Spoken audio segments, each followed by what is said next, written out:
बिस्मिल्लाहिर्रहमानिर्रहीम अस्सलाम वालेकुम। मैं ज़की अब्बास हूँ। नाज़रीन, आज 20 अगस्त है, बुध का दिन है और आज इसराइल फ़लस्तीन जंग को तकरीबन 15 माह हो चुके हैं, यानी 467 दिन हो चुके हैं। लेकिन अभी तक जो मुतलक फतह, जो मुकम्मल तौर पर गजा के ऊपर अपना तसल्लुत है, जिसको जमाने के लिए बाकायदा तौर पर जो नेतन्याहू है उसकी जानिब से ऐलान किया गया और इस हद तक जाया गया कि वहां पर मुकम्मल तौर पर जो इसराइल का तसल्लुत है वो होना चाहिए, लेकिन वो अभी तक हो नहीं पाया। और यहां तक कि कभी नेगोशिएशंस हो रही हैं, डायलॉग्स हो रहे हैं, लेकिन इसके बावजूद लड़ाइयां भी साथ साथ चल रही हैं। जिस तरह से जो जंगजू हैं, मज़ाहमत जो है वो हमले भी कर रही है, उनके लोग भी मारे जा रहे हैं और फिर ऊपर से जिस तरह से इसराइल की जानिब से हमले किए जा रहे हैं, मुकम्मल तौर पर जो इंफ्रास्ट्रक्चर है उसको तो यूं कह लें कि वैनिश्ड कर दिया गया, मुकम्मल तौर पर ख़त्म कर दिया गया। लेकिन इसके साथ साथ अभी जो सबसे इंपॉर्टेंट चीज़ है, जिस तरह से अभी फौजें गजा के अंदर दाखिल की गई, पार्लियामेंट के अंदर, कनेसेट के अंदर से इसका अप्रूवल हुआ कि वहां पर मुकम्मल तौर पर अपना तसल्लुत होना चाहिए। लेकिन अब जो जंगजू हैं वो भी बाहर निकल आए हैं और बाहर निकल कर उनकी जानिब से जो हमले किए गए, घात लगाकर घातक हमले हुए और उसमें जो पूरे का पूरा यूनिट जो है उसको निशाने पे लिया गया। इजरायली फौज का जो यूनिट था उसको निशाने पे लिया गया और ये एक ऐसा घातक हमला था जिसमें काफ़ी तादाद में जो इनके इजरायली फौजी हैं वो निशाना भी बने, जख्मी भी हुए, हलाकतें भी हुई। कैसे ये ऑपरेशन लॉन्च किया गया, ये बड़ी अहम स्टोरी है, ये आपके सामने रखना। और फिर ये जो जंग है वो महंगी पड़ गई है और इस वक्त जो कह लें कि हालात काबू से बाहर हो रहे हैं, मईशत जो है वो तबाह हो रही है और फिर मुल्क के दिवालिया होने के हवाले से खबरें जो है वो सामने आ रही हैं, जिसने पूरे के पूरे मंजरनामे को तब्दील करके रख दिया। और इस वक्त जो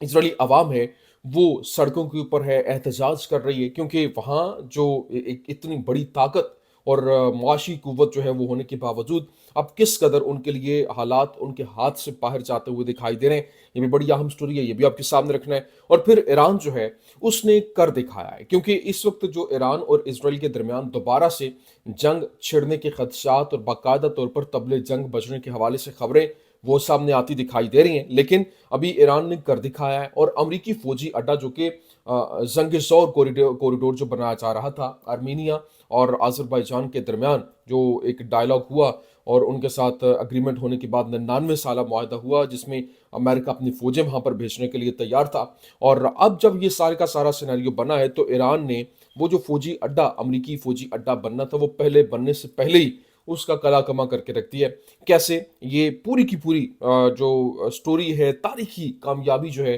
वो कैसे ईरान ने अपने पल्ले में डाली है, ये तमाम तर डिटेल्स बड़ी अहम है, वन बाय वन आपके सामने रखते हैं। अच्छा नाज़रीन, फर्स्ट ऑफ ऑल तो मेरी गुजारिश आपसे ये है कि इस चैनल को आपकी सपोर्ट की ज़रूरत है। ये चैनल आपका है, आपने चलाना है। जिस तरह से पहले चैनल्स को आपने सपोर्ट किया, क्योंकि वो 2 चैनल्स बैन हो चुके हैं तो अभी इसकी रीच बहुत कम कर दी गई है, लोगों तक पहुंच नहीं पा रहा। तो ज़्यादा से ज़्यादा अपने वीडियो को लाइक करना है और शेयर करना है। जो जिन्होंने चैनल को सब्सक्राइब नहीं किया वो सब्सक्राइब कर लें, बेल आइकन के बटन को प्रेस कर लें, ताकि जो लेटेस्ट वीडियोस हैं वो आप तक बर वक्त पहुंच सके। और कमेंट सेक्शन में अपना फीडबैक मस्त दीजिए। अच्छा नाज़रीन, सबसे पहले मैं आपको बता दूं, देखें इस वक्त जब जो नेतन्याहू की जानिब से अपनी फौजें गजा के अंदर दोबारा से उतार दी गई ताकि वहां पर मुकम्मल तौर पर अपना तसल्लुत जो है वो जमाया जा सके, जो कि एक अरसे से ये खबरें सामने आ रही थी कि यहाँ पर एक अपना तसल्लुत जो है वो होना चाहिए, हमारा कब्जा होना चाहिए। लेकिन अभी जब फौजें उतारी गई हैं, पहले डायलॉग भी चल रहे थे, जो फ़लस्तीनी मज़ाहमत है वो भी इसके ऊपर रेडी भी हो गई थी कि हाँ,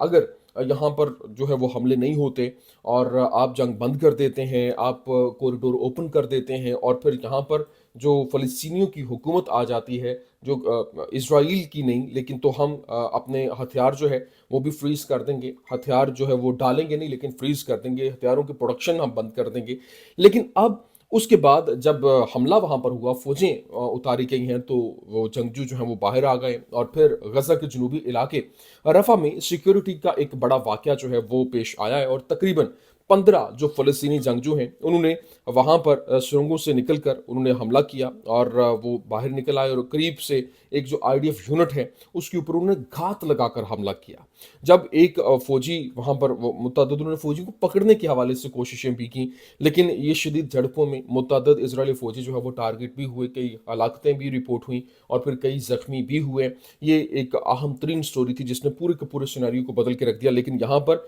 एक तरफ तो ये हमला हुआ और साथ दूसरी जानिब क्योंकि शाम के अंदर भी एक्सपेंशन जो है वो चल रही है और शामी फोर्सेस जो हैं उनको लेकर और इजराइल और शाम के दरमियान जो हालात हैं वो भी कशीदा होते दिखाई दे रहे हैं। तो यहाँ पर शाम की सरहद के ऊपर जो माउंट हरमोन है, एक जो पहाड़ी है जहाँ पर एक फौजी मकाम था, फौजी अड्डा था, उसके ऊपर भी धमाके हुए और धमाकों की वजह से 7 इजरायली फौजी जो है वो जख्मी हुए, जिनमें से 4 की हालत शदीद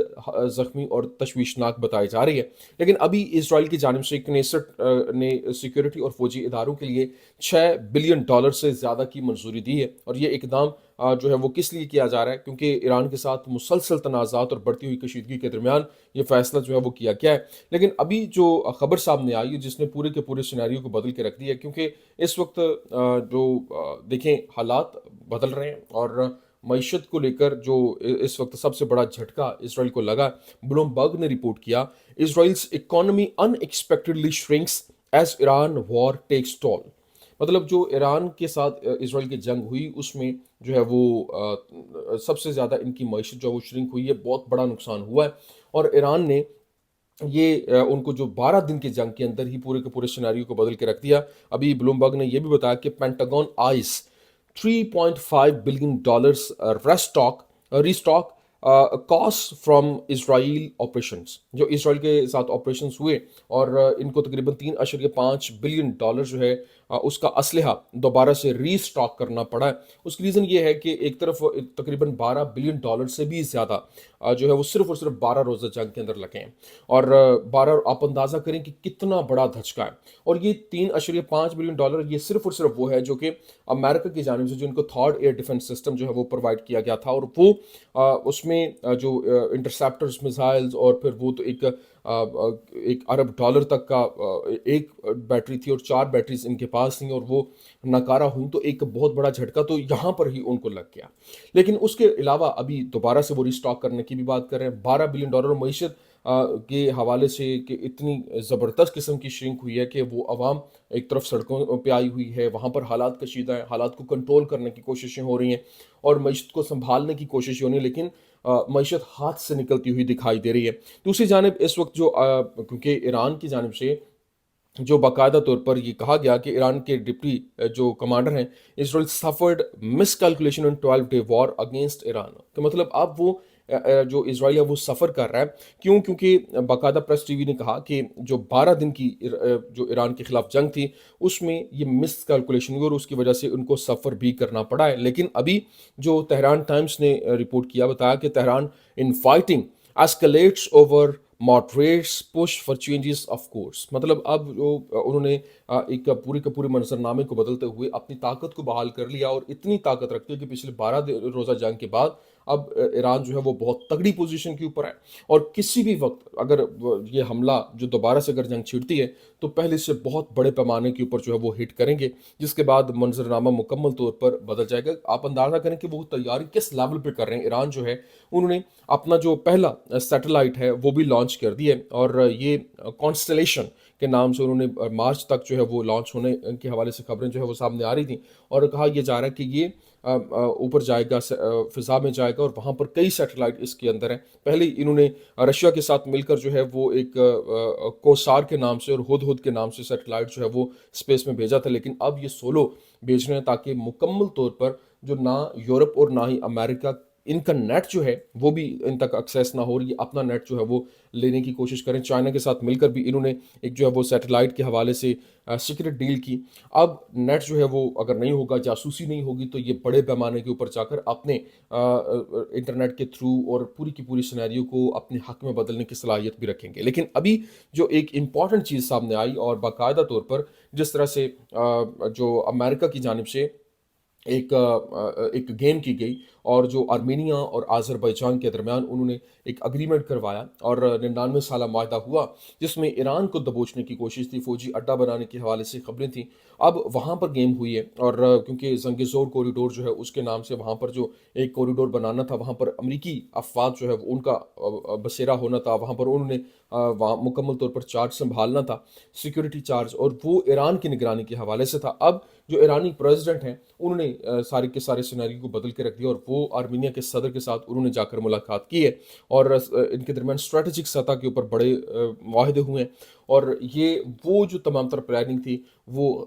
خاک ہو گئی ہے، اور انہوں نے اپنا وہاں پر آرمینیا کے ساتھ بڑی اچھے ان کے تعلقات بھی تھے، اور وہ انہوں نے اپنے کنسرنس کا اظہار کیا اس ملاقات کے دوران کہ اگر وہاں پر جو امریکہ آتا ہے تو ان کے تعلقات خراب ہوں گے، کیونکہ وہ ہمسایہ ملک ہے اور ان کے ساتھ بہت اچھی بہت زبردست قسم کے ریلیشن بھی ہیں۔ تو ابھی ایران کے صدر نے علاقائی مسائل کو غیر ریاستی عناصر کے حوالے کرنے سے تہران کے اختلاف پر تاکید کرتے ہوئے کہا کہ ہم اس بات پر یقین رکھتے ہیں کہ قفقاز کے علاقے میں حکمرانی کو کوکیشین ہی رہنا چاہیے، اور مسائل کو بیرونی طاقتوں کے حوالے کرنے سے صورتحال مزید پیچیدہ ہو جائے گی۔ اور نکول پیشینیان جو کہ آرمینیا کے پریزیڈنٹ ہیں، انہوں نے یہ نوٹ کرتے ہوئے کہا کہ انہوں نے صدر پزشکیان کو 8 اگست کے واشنگٹن معاہدے کی تفصیلات سے آگاہ کیا ہے، اور اسے علاقائی ترقی کے نئے امکانات کھولنے کی بنیاد قرار دیا، اور کہا کہ میں صدر پزشکیان کے ان معاہدوں کی معروضی جائزے پر خوش اور شکر گزار ہوں، اور دائرہ اختیار اور ممالک کی علاقائی سالمیت جو ہے وہ قطعی چیلنج نہیں ہوگی، اور ہماری سرزمین ایران کے خلاف استعمال نہیں ہوگی۔ لیکن اب ایرانی وزیر خارجہ نے اس دورے کے دوران یہ بھی کہا ہے کہ مستقبل قریب کے اندر ایران اور آرمینیا کے درمیان ایک جامع اسٹریٹجک تعاون جو ہے اس کے اوپر دستاویز کے اوپر دستخط بھی کیے جائیں گے، جبکہ ابھی امریکہ جو کہ وہاں پر اپنا تسلط جمائے بیٹھا تھا، اب امریکہ نے عراق کے اہم ترین سیکورٹی والے علاقوں سے پیچھے ہٹنا شروع کر دیا۔ یہ اقدام ایسے وقت میں سامنے آیا ہے جب اسرائیل اور ایران کے درمیان تناؤ جو ہے وہ مزید بڑھتا ہوا دکھائی دے رہا ہے، اور ایران نے اپنی جو ساکھ بنائی ہے، ایران نے اپنا جو ایک کاؤنٹ